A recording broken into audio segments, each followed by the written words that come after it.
Hi, my name is Evan Archella, and I'd like to show you a few tips for getting organized with Outlook Live, part of Microsoft Live at EDU. Let's look at rules. Here is my Outlook Live inbox. In a previous screencast, I kicked off a classroom discussion around the subject of Antigone. As my class responds to that discussion, I'm going to have a lot of emails coming into my inbox around that subject. To help me better manage my inbox and keep track of these items as they come in, I want to create a rule. The first thing I'm going to do is right-click my inbox and create a new folder. I'm going to name that folder Antigone. Now, here is a message for extra credit around that Antigone discussion. If I right-click it, you'll see that I can create a rule from this message. Let's click Create Rule.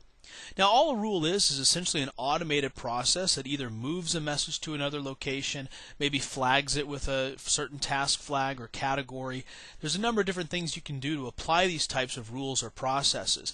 What I'm going to do here is actually take this one and check the box for including words in the subject, and I'm looking for the extra credit assignment here. Any mail that comes in with this in the subject, I want to move that message to a particular folder. You'll see that here under Do the Following.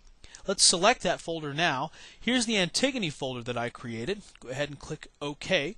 Now, one thing about rules.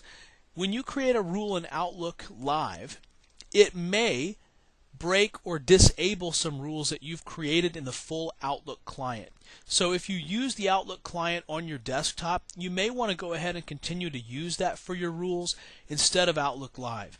If you don't use the Outlook client, this is a great way to do it, and all I'd have to do now to save this rule is at the bottom right hand corner here, just click Save.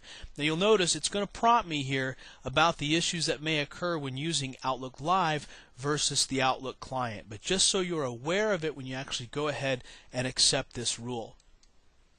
Now, it will not run rules on existing items in your inbox. So what I need to do is go ahead and just take this message, drag it over into the Antigone folder, and now all new mails that come in with that subject line will be automatically routed over to that new folder.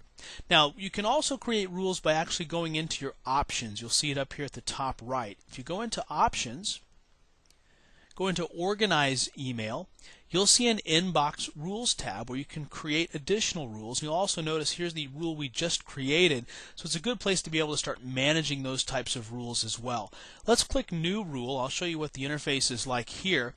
What I want to do now is I want to take a message, and when it arrives, I want to look for a message. Let's look for, in this case, who it was received from. So every time I get a message from, let's look at Lisa, I want to do a particular activity. So we can do the following here. You can see I have a number of different options to choose from.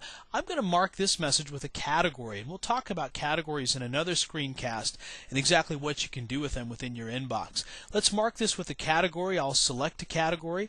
And notice here I have a drop down of different categories to choose from. Maybe Lisa is a fellow teacher, so I'm going to flag this, or categorize it is the more appropriate term, with the faculty category. Go ahead and click OK, click Save, and any future messages that come in from Lisa are going to be automatically flagged with that faculty category or categorized.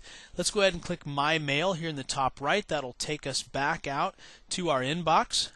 And I do have a few resources for you to look at.